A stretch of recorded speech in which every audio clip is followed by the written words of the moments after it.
오늘 거룩한 성품 다섯 번째 시간입니다. 우리가 오늘은 감사에 대한 성품을 함께 살펴보고 은혜를 나누겠습니다. 하나님의 관심은 늘 우리의 성품에 있습니다. 왜냐하면 하나님은 우리의 외모, 우리의 겉모습에 관심이 있는 것이 아니라 우리의 중심, 또 우리의 속사람, 우리의 성품을 보시기 때문입니다. 사무엘상 16장 7절 말씀에 우리가 잘 아는 말씀이 있죠.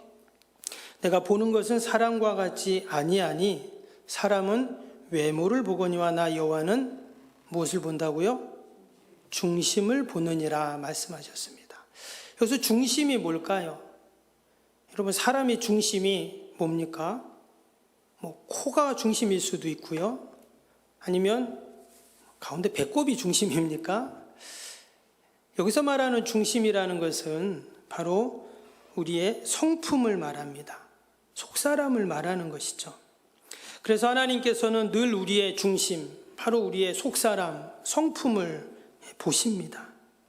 때문에 우리의 속사람이, 성품이 주님을 닮는다. 이것이 하나님 가장 기뻐하세요. 성품은 기질과 성격과 다르다는 말씀을 드렸습니다. 타고난 기질, 성격 변하지 않습니다. 그러나 우리의 성품은 그 타고난 기질과 또 성격 위에 좋은 가치와 경험들로 교육시키고 훈련을 시키면 더 품이 있고 좋은 성품으로 그렇게 만들어갈 수가 있습니다.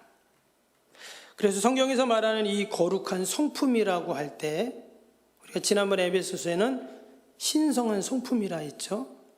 하나님께서 우리 모든 그리스도인들, 아니 모든 이 땅의 사람들이 바로 그 주님의 성품인 거룩하고 신성한 성품을 담기를 원하십니다. 그래서 우리가 매주 수요 예배를 통해서 우리가 지난번에는 신뢰, 긍정, 또 순종, 정직이라는 성품에 대해서 살펴보았는데요. 혹시 이전 말씀을 못 들으신 분은 유튜브에 들어가셔서 꼭 하나하나 다시 한번 우리가 말씀을 되새기면서 우리가 그 거룩한 성품, 그 신성한 성품을 내가 소망하는, 또 닮아가는 저와 여러분이 될 수 있기를 바랍니다. 오늘은 감사에 대한 성품에 대해서 함께 말씀을 나누겠습니다. 많은 성품이 있는데 여러분, 감사의 성품은 어떤 성품보다 성숙한 성품이라고 말할 수가 있습니다. 키케로라고 하는 로마 시대 때 아주 유명한 철학자가 있습니다. 이 사람이 감사에 대해서 뭐라 했냐면, 감사는 가장 위대한 성품일 뿐 아니라 다른 모든 성품의 아버지다 이랬습니다. 이 사람은 예수님을 모르는 사람입니다. 그런데도 세상 사람들도 이렇게 감사에 대해서, 감사가 중요하다는 것을, 이 감사의 성품이 얼마나 귀한가를 알고 있다는 거예요. 로마서 1장 21절에 보면 하나님을 알되 하나님을 영화롭게도 아니하며 감사하지도 아니하고 오히려 그 생각이 허망하여지며 미련한 마음이 어두워졌나니 했습니다. 로마서 1장에는 죄로 말미암아 타락한 자들의 그 모습을 쭉 기록을 하고 있습니다. 근데 그 중에 감사하지 않는 것을 죄로 말미암아 타락한 모습으로 이야기를 하고 있어요. 기독교 경건운동의 본산이라고 하는 스위스의 라브리 공동체라고 있습니다. 그것을 설립한 분이 이제 프랜시스 세포라는 목사님인데 지금은 돌아가셨습니다. 근데 그분이 감사에 대해서 이런 말을 했습니다. 사람들이 하나님에 대해서 반역을 저지르기 시작한 이유는 감사하는 마음이 부족해졌기 때문이다. 그것은 지금도 마찬가지다. 이런 유명한 말을 했습니다. 여러분, 반면에 감사하면은 어떤 일이 일어납니까? 시편 50편 23절에는 감사에 대해서 이렇게 말합니다.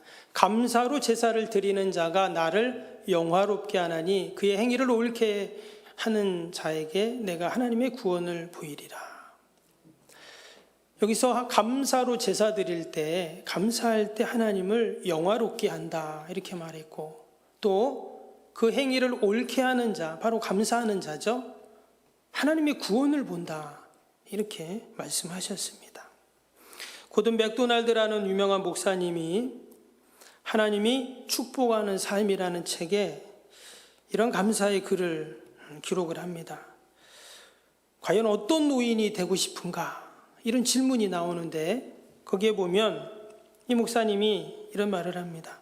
가장 고상하게 나이가 드는 어른의 모습은 바로 그 첫 번째 특징이 감사하는 것이다. 이랬어요.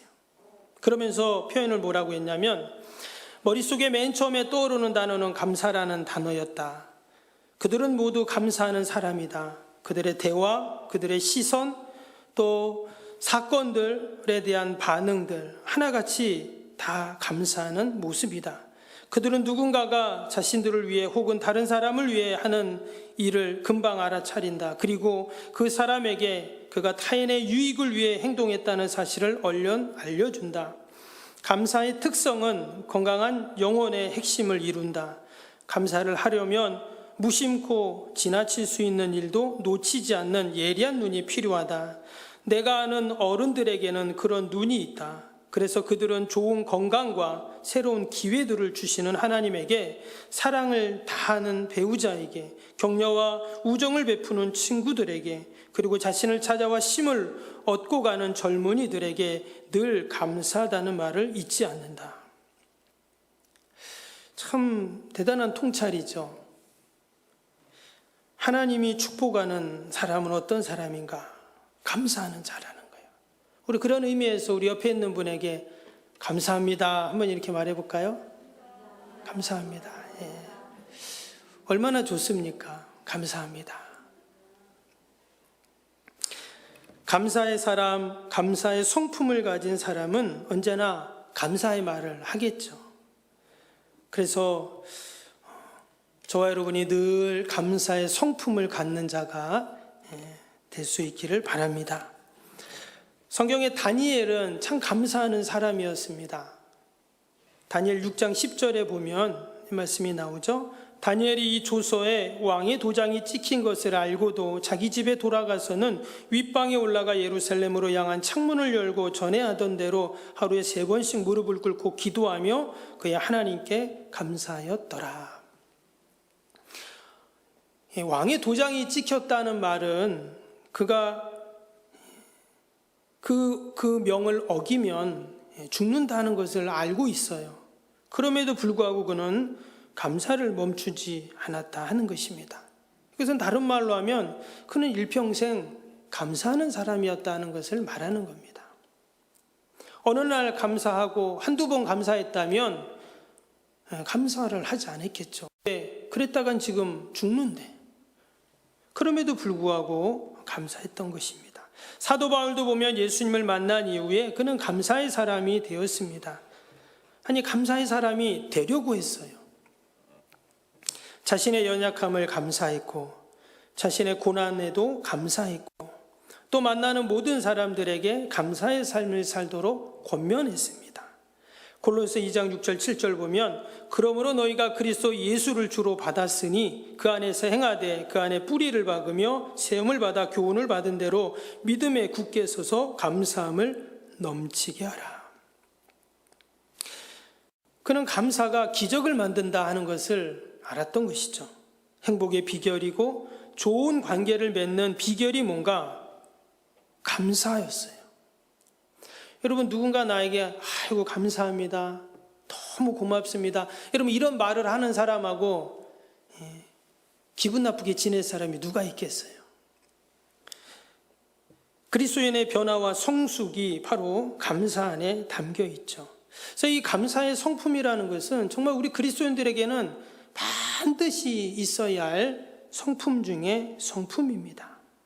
하나님을 기뻐하시는 성품, 예수님의 성품, 꼭 우리가 배우고 훈련해야 할 성품이 여러분 감사의 성품인 줄로 믿습니다. 사실 우리나라 사람들은 이 감사가 사실 익숙하진 않아요. 외국 사람들은 이렇게 뭐 보면은 땡큐 이런 말 잘하잖아요. 그렇죠? 예. 땡큐가 감사잖아요. 근데 이제 우리나라 사람들은 약간 그런 것에 조금 조금 어려워합니다. 특히 어른들이 그래요. 그런데 아까 우리 감사합니다 말도 한 것처럼 여러분, 우리가 늘 이 감사의 성품을 갖고 감사의 말을 하고 또 감사를 나눌 때 하나님이 가장 기뻐하실 줄로 믿습니다. 오늘 요한복음 11장에는 왜 감사가 행복의 조건인지 비결인지를 우리에게 너무나 잘 보여주고 있습니다. 오늘 말씀 우리가 잘 아는 죽은 나사로가 살아나는 기사입니다. 여기에 보면 예수님의 감사가 나오죠. 마치 예수님께서 직접 이 감사라는 성품이 어떤 것인가를 우리에게 보여주신 너무나 대표적인 그런 사건입니다. 먼저 오늘 말씀은 이 감사의 장소와 시점이 나옵니다. 오늘 38절을 우리 다시 한번 이렇게 보시면, 이에 예수께서 다시 속으로 비통히 여기시며 무덤에 가시니 무덤이 굴이라 돌로 막았거늘. 지금 예수님이 사람들하고 어디에 있습니까? 무덤 앞에 있습니다. 그리고 위에 33절에 보면 사람들이 다 울고 있습니다. 당연히 장례식이니 비통한 마음을 갖고 유족들은 말할 것도 없고 조문객들도 다 슬퍼하죠. 35절에 보면 심지어 예수님도 눈물을 흘리셨다 이렇게 기록이 되어 있습니다. 그래서 지금 예수님도 유족들도 또 장례식에 온 조문객들도 지금 다 슬퍼하고 비통해하고 또 지금 무덤 앞에 갔으니 더 무덤 앞에서 감정이 복받쳐서 아마 대성통곡을 했을 것입니다. 무덤 앞에 있던 그 누이였던 마르다가 이렇게 말을 하죠. 39절을 보시면 예수께서 이르시되 돌을 옮겨 놓으라 하시니 그 죽은 자의 누이 마르다가 이르되 주여 죽은 지가 나흘이 되었음에 벌써 냄새가 나나이다. 벌써 며칠이 지났으니 당연히 시체가 썩어 가겠죠. 또 더운 지방이니까. 지금 이 말 속에는 죽음을 숙명으로 받아들이는 마르다의 모습이 있습니다. 여기에 여러분 감사와 웃음이 나올 수 있을까요?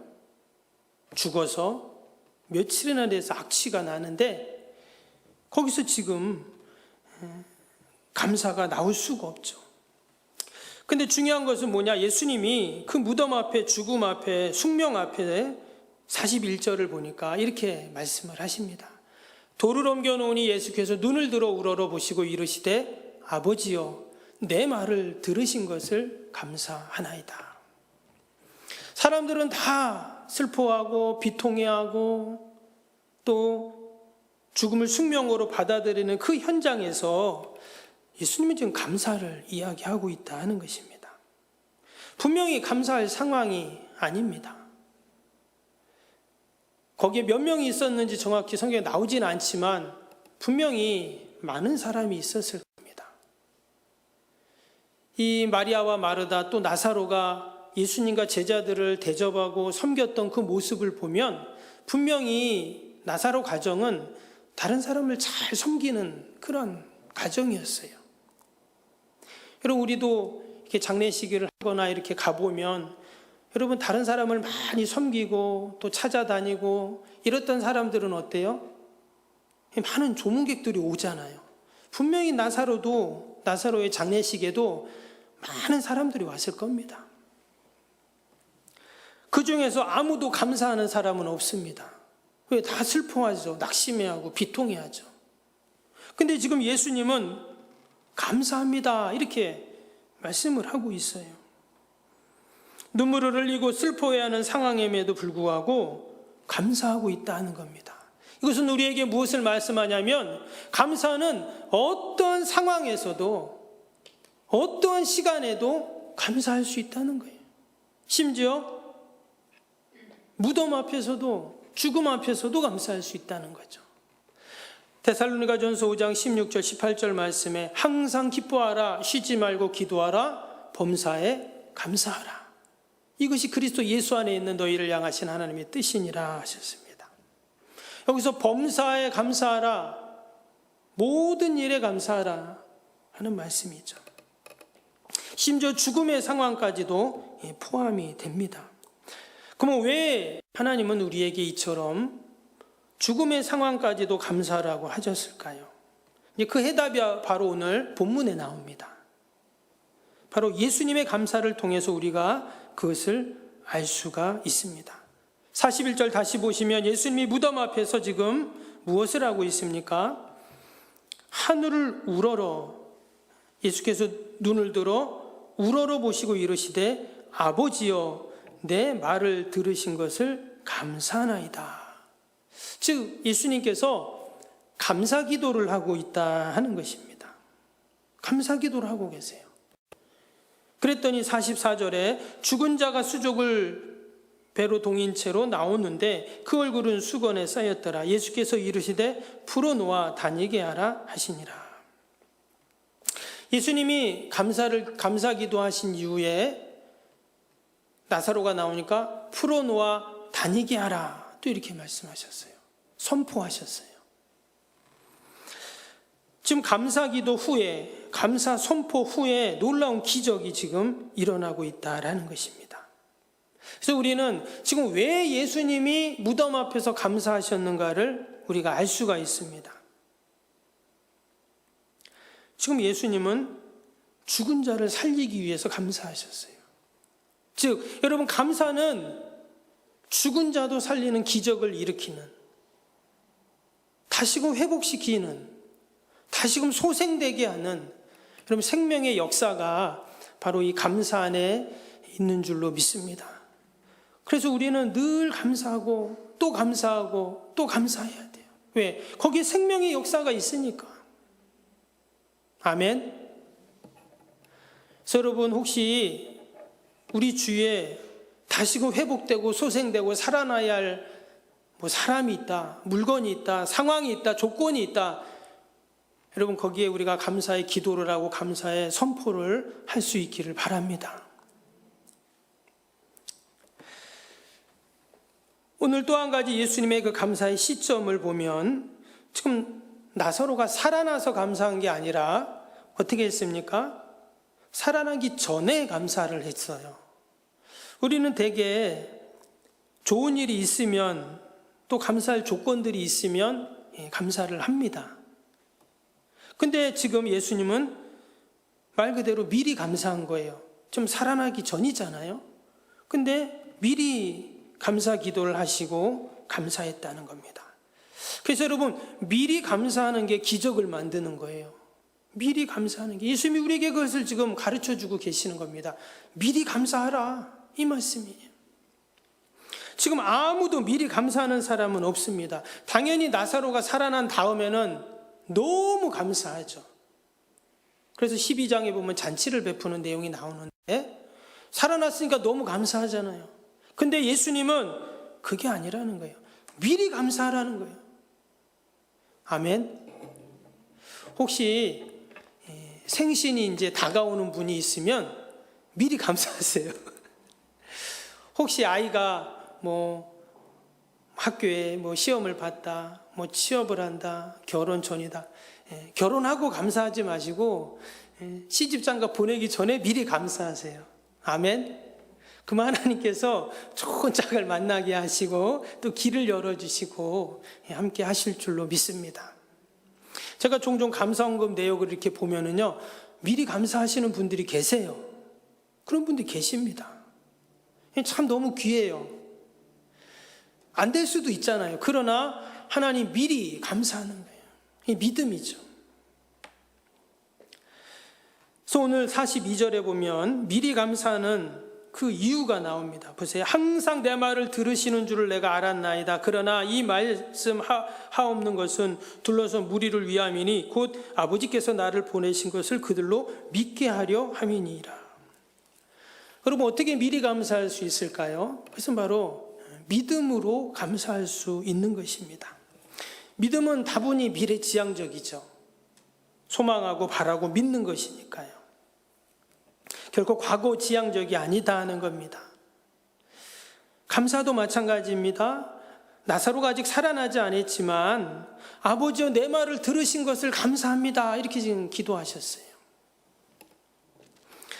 여러분, 우리의 기도가 늘 미리 감사하는 믿음의 감사가 될 수 있기를 바랍니다. 이 감사의 성품 얼마나 귀해요. 믿음과 연결이 되고 있죠. 그리고 또 43절을 보겠습니다. 43절 보니까 이 말씀을 하시고 큰 소리로 나사로야 나오라 부르시니 그랬습니다. 지금 예수님께서 하나님께 감사했어요. 그리고 내 말을 들으신 것을 하나님 감사합니다, 이렇게 기도하셨어요. 그리고 나서 무덤을 향해서 큰 소리로 나사로야 나오너라. 여러분, 왜 예수님이 큰 소리로 하셨을까요? 성경에 보면 예수님이 큰 소리로 하셨다 이런 말씀이 없습니다. 근데 이 나사로가 살릴 때는 큰 소리로 나사로야 나와라 이렇게 말씀하셨어요. 바로 앞에 절 보면 이미 나사로는 살아났습니다. 그러니까 큰 소리로 하실 이유가 없죠. 나사로야 이제 나와라 이렇게 조용히 말씀하실 수도 있습니다. 근데 유독 예수님이 큰 소리로 나사로야 나오라 이렇게 하셨다는 거예요. 제가 오늘 이 말씀을 쭉 묵상을 하면서 왜 예수님이 큰 소리로 그렇게 하셨을까? 이미 살아났는데 나사로는. 여기에는 예수님의 간절함이 담겨 있습니다. 이미 눈물을 흘리시고 비통해 하시고 이미 그 안에 그 예수님의 마음을 우리는 알 수가 있죠. 그런데 지금 큰 소리로 하신 이유는 뭐냐? 예수님이 그 간절함, 또 그 진심이 그 큰 소리에 담겨 있었던 것입니다. 우리도 기도할 때 보면 큰 소리로 기도할 때 있잖아요. 뭐 조용히 기도할 때도 있지만 우리의 기도가 정말 시급할 때, 정말 간절할 때 여러분 큰 소리로 하잖아요. 지금 예수님도 나사로를 향해서 그렇게 큰 소리로 부르신 것입니다.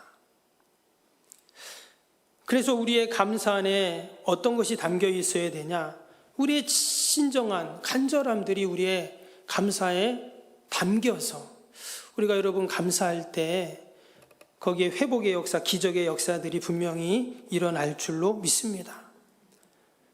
그냥 감사합니다 이렇게 지나가는 감사가 아니라 정말 나의 감사를 다 담아가지고 그 진정성을 가진 감사를 가지고 여러분 하나님께 올려드리는데 기적이 안 일어나는 게 기적이죠. 좀 말이 이상한데 하나님 반드시 기적을 이루실 줄로 믿습니다. 우리가 아까 찬송가 288장 불렀는데 예수로 나의 구주 삼고 그 찬양을 지은 환희 크로스비라는 아주 유명한 그 작사가가 있죠. 이분은 맹인입니다. 우리가 보고 있는 찬송가뿐만 아니라 9,000개의 찬송가를 지은 아주 유명한 분이시죠. 우리가 잘 아는 나의 갈 길 다가도록 오 놀라운 구세주 나의 영원한 신겹 이런 거 다 지은 분인데 이분은 어렸을 때 의사의 실수로 눈을 멀게 됩니다. 근데 이분이 95세까지 사세요. 근데 이분이 그 자기 마지막 자서전에 이런 글을 씁니다. 그 내용을 제가 몇 가지 좀 읽어드리면 나는 맹인이었을 때 그것이 좋은 것이라는 것을 알 수 없었다. 하지만 내가 맹인이 아니었다면 이 세상에 어떻게 내가 다른 사람들에게 도움을 주며 살 수 있을까를 생각해 본다. 지금은 매우 만족스럽게 생각한다. 하늘에 계신 아버지의 선하심 안에서 그분을 향한 절대적인 믿음과 신뢰를 가질 수 있기 때문이다. 그분은 결코 내게 어떤 어려움도 허락하지 않으셨다. 내가 건강하게 오랫동안 살 수 있었던 이유도 바로 하나님의 큰 은혜였다. 하루를 실패했을 때 나는 좌절하지 않았고 오히려 내일을 승리하려는 마음을 먹었다. 또 내가 잘하지 못하고 일을 좋게 이루어지지 않았을 때도 나는 하나님이 더 좋은 것으로 합력하여 선을 이루어 주실 것이라고 확신을 했다. 내가 앞을 보지 못하는 것은 보는 것보다 더 위대한 일을 하시려는 하나님의 뜻이 있기 때문이다. 나는 그분께 늘 감사했다. 비록 나에게는 소중한 것이 없지만 하나님은 나에게 더 소중한 것을 주셨다. 그것이 그분의 뜻이며 그것이 하나님의 사명이다. 능력의 하나님이 시력을 다시 주실 수도 있으셨지만 그분은 그냥 내버려 두셨다. 그리고 하나님이 내게 말씀하신 음성을 들었다. 내가 지금 알지 못하는 것은 곧 하늘나라에서 알게 될 것이다. 여러분이 환희 크로스비의 그 고백을 보면 여러분 그 안에 감사가 담겨 있잖아요. 하나님 앞에 정말 감사하고 진실한 감사를 하는 그 모습을 볼 수가 있습니다. 그래서 이 환희 크로스비가 지었던 수많은 찬송가를 통해 많은 사람들이 그 역경을 감사로 바꾸고 또 소망으로 바꾸는 놀라운 구원의 역사가 있었던 것이죠. 여러분, 우리의 감사 가운데 늘 하나님을 향한 신실함과 또 간절함을 늘 담아서 우리가 올려드릴 수 있기를 바랍니다. 마지막으로 이 감사의 성품은 서두에도 말씀드린 것처럼 그냥 만들어지는 것이 아니라 훈련을 통해서 만들어진다는 것입니다. 성격이나 기질은 타고나고 또 우리가 그것을 가지고 태어납니다. 그러나 말씀드린 것처럼 성품은 어떻다고요? 훈련을 통해 또 습관을 통해 또 삶이 되는 것이죠. 마치 근육을 사용하지 않으면 점점 근육이 굳어가고 또 근육이 없어지는 것처럼 여러분, 감사는 늘 우리가 훈련하지 않고 감사하지 않으면 나중에는 감사가 사라져 버립니다. 그래서 우리가 날마다 데살로니가전서 말씀처럼 범사에 날마다 늘 항상 감사하는 삶을 살아야 한다라는 것입니다. 오늘 31절 봅니까? 31절에 이런 말씀이 나오죠. 마리아와 함께 집에 있어 위로하던 유대인들은 그가 급히 일어나 나가는 것을 보고 곡하러 무덤에 가는 줄로 생각하고 따라가더니 그랬습니다. 지금 그 장례식장에 있었던 수많은 사람들, 그 사람들은 예수님의 감사 기도를, 그 감사를 이해하지 못했습니다. 그리고 곡하려고 나가나 보다 이렇게 지금 생각하는 것이죠. 근데 예수님은 어떻게 했다고요? 감사 기도하고 감사를 선포하고 또 감사의 역사를 이루어가고 계십니다. 여러분, 우리의 삶 속에서 다른 사람이 나의 감사를 이해하지 못할 수도 있습니다. 그러나 우리가 하나님 앞에 감사할 때 하나님은 반드시 그 감사의 응답, 보답을 이루실 줄로 믿습니다. 마지막으로 이제 12장에 보면 이제 나사로가 살아났잖아요. 살아난 다음에 어떤 일이 일어났냐면 12장 1절과 2절 말씀을 보면 마지막에 이런 말씀이 나옵니다. 읽어드리면 6월절 엿새 전에 예수께서 베다니에 이르시니 이곳은 예수께서 죽은 자 가운데 살리신 나사로가 있는 곳이라. 거기서 예수를 위하여 잔치할세 마르다는 이르라고 나사로는 예수와 함께 앉은 자 중에 있더라. 11장에서는 나사로가 죽어서 초상집이었습니다. 근데 오늘 12장에 보니까 2절에서는 잔치가 열렸어요. 바로 전에는 초상집이었고 장례식장이었는데 이제는 잔치집으로 바뀐 것입니다. 여러분, 초상집에서 잔치집으로 바뀌는 중간에 뭐가 있었어요? 감사가 있었습니다. 다른 게 없어요. 감사입니다.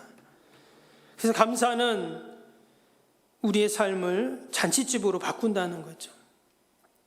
우리가 감사의 성품을 가질 때 우리는 늘 초상집 같은 분위기가 아니라 잔치집 같은 그런 삶을 살게 된다 하는 것입니다. 저와 여러분이 늘 감사의 성품을 소유하고 또 감사의 사람이 되시기를 주님의 이름으로 축복합니다.